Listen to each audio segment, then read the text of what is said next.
তো আজকে ছিল আমাদের ডান্স স্কুলের ফার্স্ট এক্সাম মানে আমাদের স্কুলের বোর্ডে রেজিস্ট্রেশন হওয়ার পরে এই প্রথম আমাদের স্কুল থেকে আমাদের স্টুডেন্টরা এক্সাম দিচ্ছে। এটা হয়েছে গার্জেনদের কারণেই, কারণ গার্জেনরা চাপ সৃষ্টি করেছিলেন যে আমরা অন্য কোনো সেন্টারে গিয়ে পরীক্ষা দেবো না, আমাদের স্কুলের বাচ্চারা আমাদের স্কুলেই পরীক্ষা দেবে। তার জন্য অনেক অনেক ধন্যবাদ। এটা আমরা একটা গিফট নিতে গেছিলাম, যিনি এক্সামিনার আসছেন তাকে ওয়েলকাম করার জন্যে। স্যার তো চলে গেছেন আগে আগে অটোতে করে, আমি হেঁটে হেঁটে যাচ্ছি এই ফুলমালা ইত্যাদি কিনে। এটা জগন্নাথ দেবের মালা। বলে রাখা ভালো যে পরীক্ষাটা এই রথের সপ্তাহের মধ্যেই পড়েছে, অর্থাৎ সোজা রথ হয়ে গেছে, উল্টো রথ আসতে চলেছে। এইদিকে দেখতে পাচ্ছ দোতলায় প্রস্তুতি চলছে, এখনও মেকআপ টেকআপ ইত্যাদি হচ্ছে, টিকটিক করে কন্টিনিউ বৃষ্টি পড়ছে, কিন্তু সবাই কম বেশি সময়ের মধ্যেই এসে গেছিলো।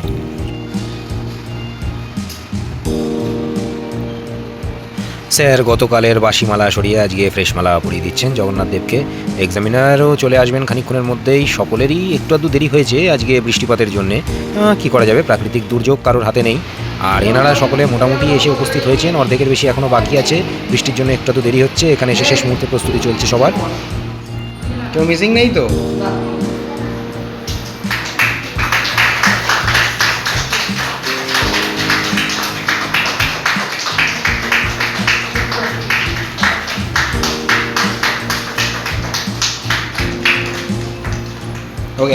সুরভারতী সঙ্গীত কলাকেন্দ্রের তরফ থেকে সানন্দা ম্যামকে পাঠানো হয়েছিল এক্সামিনার রূপে। উনি খুবই ভালো, মানে কি বলবো, আমাদের বাচ্চারা ভুলভ্রান্তি বেশ ভালোই করেছে, কিন্তু উনি চেষ্টা করছিলেন যেভাবে হোক বাচ্চাদের ভয় কাটিয়ে তাদের বেস্টটা যেমন করে হোক তাদের মধ্যে থেকে বার করা। কারণ বলে রাখা ভালো যে এতজন ক্যান্ডিডেটের মধ্যে মাত্র 4 জন গত বছর পরীক্ষা দিয়েছিল, তো এরা অধিকাংশই প্রথমবার নাচের পরীক্ষা দিচ্ছে। সেই জায়গা থেকে একটু ভয় মনে থাকতোই, এবং সেটা ছিল, কিন্তু উনি সেই ভয় কাটিয়ে তাদের মধ্যে থেকে তাদের সেরাটা যাতে বার করা যায় সেই চেষ্টা সম্পূর্ণভাবে করে গেছেন।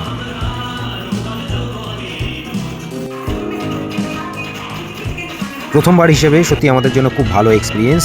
সুরভারতী সঙ্গীত কলা কেন্দ্র বা সানন্দা ম্যাম কোনোটা নিয়েই কোনো কথা হবে না। আর বাচ্চারা সত্যিই খুব ভালো করেছে, আশা রাখি ভবিষ্যতে ওরা আরও ভালো করবে। অনুষ্ঠান আর পিকনিকগুলোর মতো পরীক্ষাটাও আসছে বছর আবার হবে।